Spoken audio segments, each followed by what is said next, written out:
Voilà, nouvelle petite vidéo pour aborder un des sujets fleet à l'occasion du Salon de l'Auto 2021, qui, pour rappel, n'a pas lieu physiquement cette année. Et j'ai le plaisir de recevoir Pascal Debussy, qui est Fleet Manager de la société John Cockerill, qui va nous parler, enfin, il va se présenter dans quelques secondes. C'est un gros parc dans l'environnement fleet et il était intéressant d'entendre un petit peu ce qu'il avait à dire par rapport aux évolutions que les flottes connaissent actuellement, les perspectives, l'impact sur la crise sanitaire. Donc voilà. Monsieur Debussy, bonjour, et je vous laisse vous présenter en quelques mots. Bonjour Monsieur Woltech, merci de me laisser la parole pour cette vidéo et bon vœu à tous. Voilà, oui, la flotte de John Cockerill se compose d'à peu près 750 véhicules, voitures de société, disons, plus une petite centaine de véhicules utilitaires.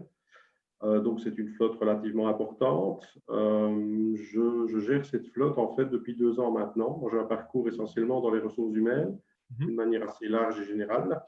Donc, la gestion d'une flotte comme celle-là est évidemment assez chronophage. Et donc, bien que j'ai plusieurs casquettes dans ma fonction actuelle, ça prend évidemment la majeure partie du temps. Alors, le premier défi de la gestion d'une flotte de cette taille, eh bien, c'est comment être efficace, efficient, sans bourber dans toute une série de discussions personnelles, individuelles ou de détails. Donc, évidemment, contrairement aux PME ou très petites entreprises qui ont quelques voitures, ça présente, je dirais, des défis un peu différents, dans le sens où il faut être extrêmement bien organisé en termes de processus. Nous avons fait le choix chez John Cockerill d'avoir une car policy relativement libérale, c'est-à-dire qu'il y a un choix très large de modèles et de marques, y compris de type de motorisation. J'y reviendrai tout à l'heure. Ouais. Donc, il y a un process qui doit être simple, clair et suivi, et bien cadré, tout simplement. Donc, chez nous, le process est assez clair dans le sens où la personne, enfin le conducteur choisit une voiture parmi une série de modèles, une série de marques en configurant cette voiture sur un configurateur d'un leaser partenaire. Ensuite, il y a une demande d'offre vers une concession partenaire et puis l'envoi de l'offre au leaser pour la cotation, tout simplement. Ouais. Donc, on essaye d'être extrêmement cadrant dans cette politique-là. Donc, on est très libéraux, très, très large, mais la difficulté principale consiste à rester dans les rails, si vous voulez, C'est ça, au ouais. niveau des différentes demandes des conducteurs, parce que certains, évidemment, pas tous les fleet managers le savent, vous aurez des conducteurs extrêmement sensibles à l'aspect voiture, voire trop, et d'autres qui le sont un peu moins. Donc, il faut réussir à gérer ça en ayant un process bien canalisé. C'est ça. Je rebondis sur ce que vous avez dit avec la carte policy libérale. C'est une volonté de John Cockerill par rapport au fait d'attirer des talents. Tout à fait, c'est un élément d'attractivité de notre package salarial, clairement, oui. C'est ça.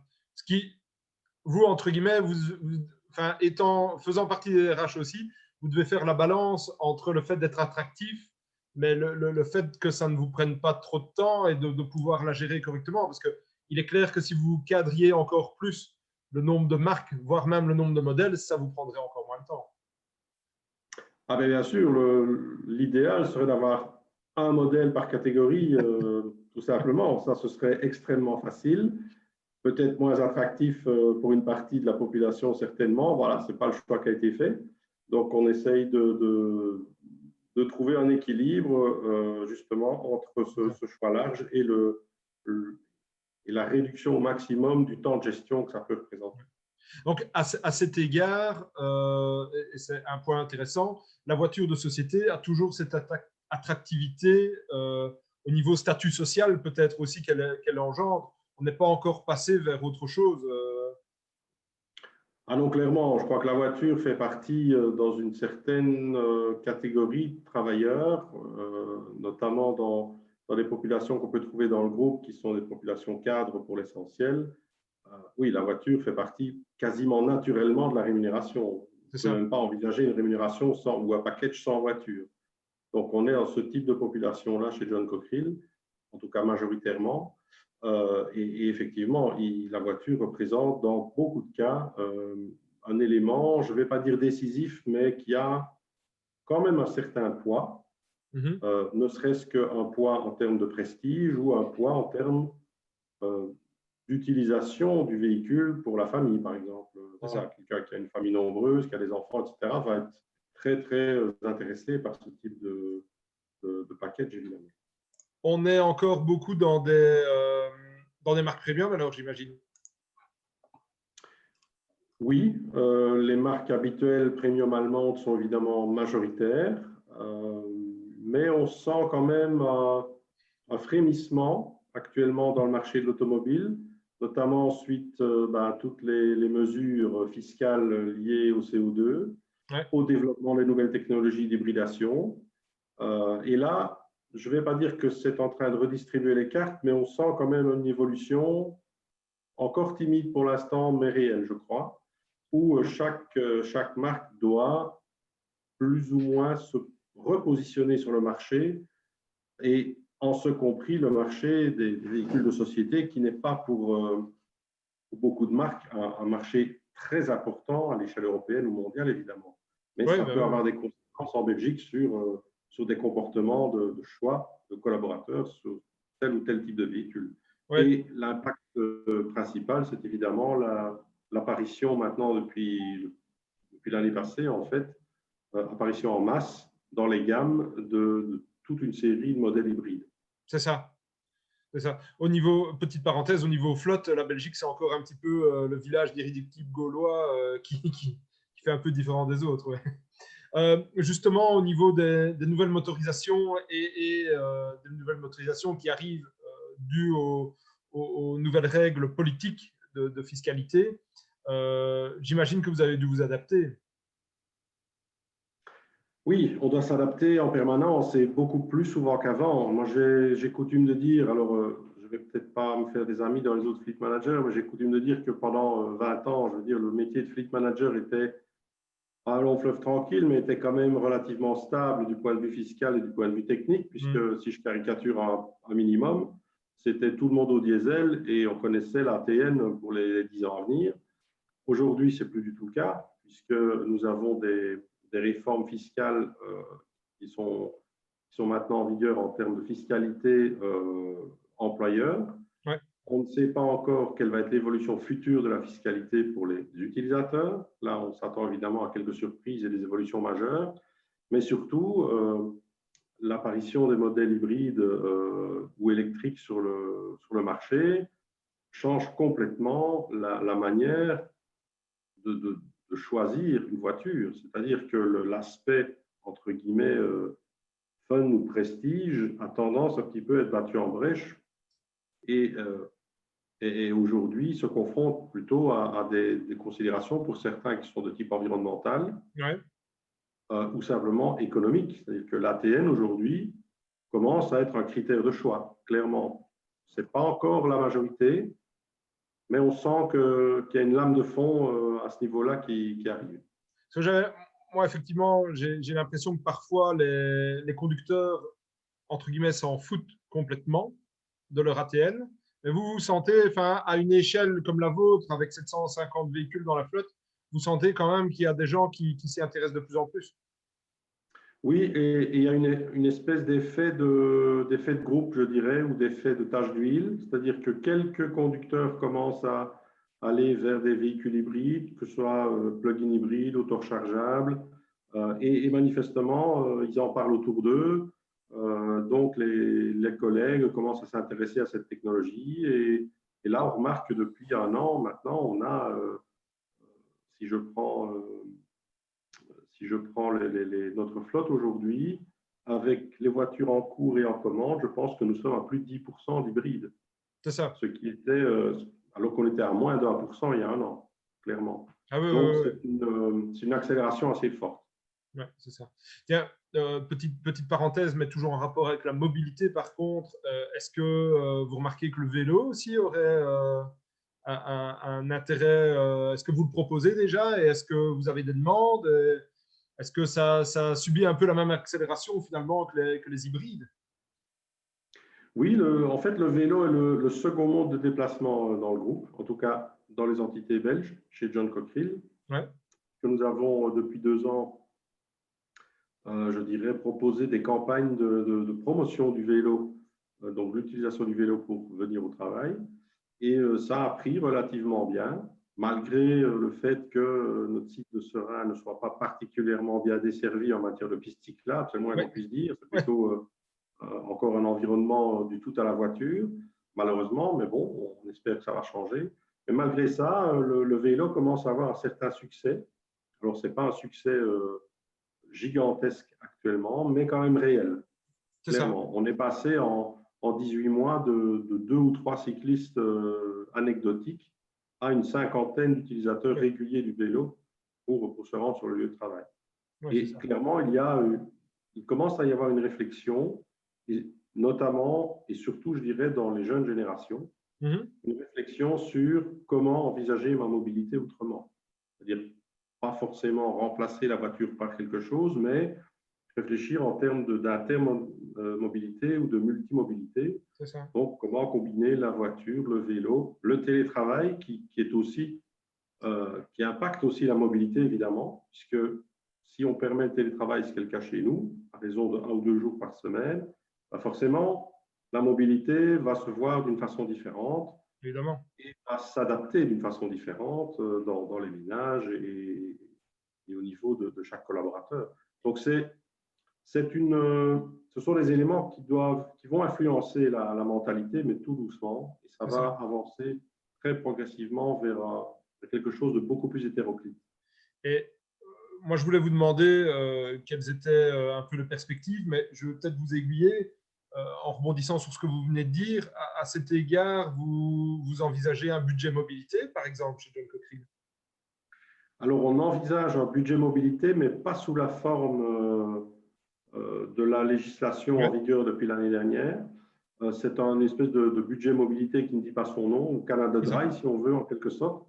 Nous, on le propose à travers un plan cafétéria. Donc, il y a chez nous la possibilité de convertir le bonus, par exemple, en un budget plan cafétéria qui donne accès à des avantages qui ne sont pas nécessairement que des avantages mobilité, mais qui peuvent l'être, comme par exemple le vélo, des jours de congé, du matériel IT et demain, la possibilité de louer une voiture pour partir en vacances, par exemple, qui va encore donner plus d'alternatives aux personnes qui veulent varier leur mobilité en fonction de leurs besoins et non plus entrer dans une logique, j'ai une voiture de société et je prends le maximum que mon budget permet. C'est vraiment cette idée-là qu'on veut combattre. Et on a pour ça introduit dans notre plan cafétéria et dans notre carte policy cette année un changement important qui permet en fait de consacrer le budget non consommé de sa voiture à ce plan cafétéria. Donc plutôt que d'inciter les gens à consommer la totalité de leur budget comme c'était le cas avant, on leur dit voilà, vous pouvez prendre une voiture non pas qui soit la plus voyante ou la plus prestigieuse ou la plus tout ce que vous voulez par rapport à votre budget, mais vous pouvez prendre une voiture qui correspond à vos besoins réels majoritaires de l'année. C'est ça. Et avec le solde ainsi dégagé, le consacrer à d'autres avantages qui sont peut-être finalement plus intéressants ou qui pourraient compléter, je dirais, la mobilité par un vélo, par la location de voiture ou par des jours de congé ou par même des avantages pécuniaires. Et vous voyez déjà les effets de ça? Tout à fait. Il y a un certain pourcentage des collaborateurs qui saisissent cette possibilité-là. On n'a pas encore beaucoup de recul pour l'instant parce que ça date de 2 mois. Donc, on verra plus clair dans 6 mois ou 1 an. Mais là, on peut déjà estimer qu'il y en a d'ores et déjà 1 sur 10 ou 1 sur 5 qui envisagent cette possibilité. Ok. Très bien. C'est une question d'actualité, évidemment, mais au niveau du Covid, qu'est-ce que ça a changé pour vous au niveau de la gestion de la flotte? Alors, directement, pas grand-chose. Par contre, le Covid a des répercussions indirectes sur la flotte, dans le sens où les 2 confinements qu'on a connus, ou simili-confinements, ont engendré un télétravail beaucoup plus important. Ce qui veut dire que par répercussion, il y a plus de gens qui ont pris goût au télétravail et le fait d'intégrer le télétravail dans son mode de vie, son mode de travail, change forcément la philosophie par rapport au déplacement. Donc, on ne voit pas encore les effets aujourd'hui de ça, mais je suis convaincu qu'à terme, la réflexion de la plupart des collaborateurs va être, voilà, la voiture que je vais choisir, c'est plus le choix d'une voiture, c'est le choix d'un élément de mon package que j'intègre dans une réflexion mobilité plus globale. Ok.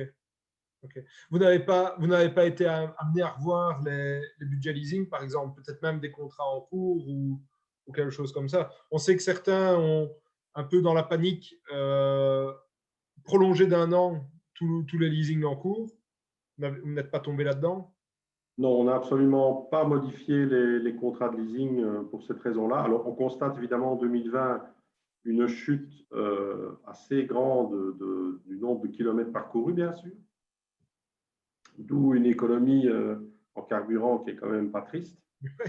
Mais voilà, on sait que c'est en principe temporaire, qu'en 2021, ça devrait repartir à la hausse.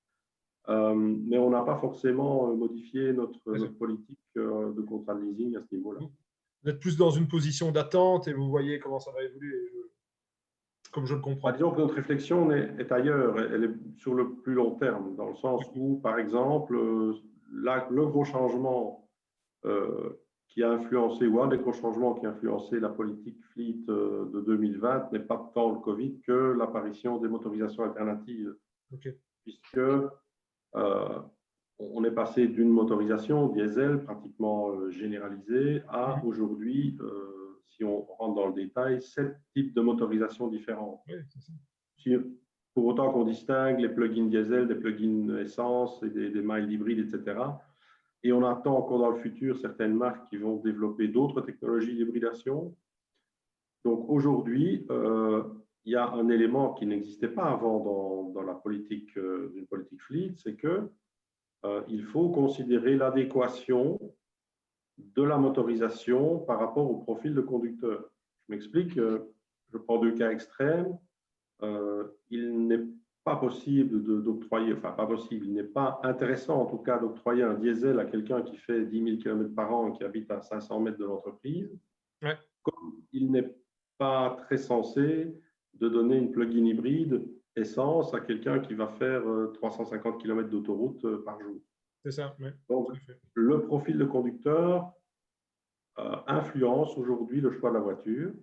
Alors, à ce niveau-là, on intervient, je dirais, un petit peu d'autorité au fleet management en essayant d'éviter des situations complètement contre-productives, comme je viens d'évoquer.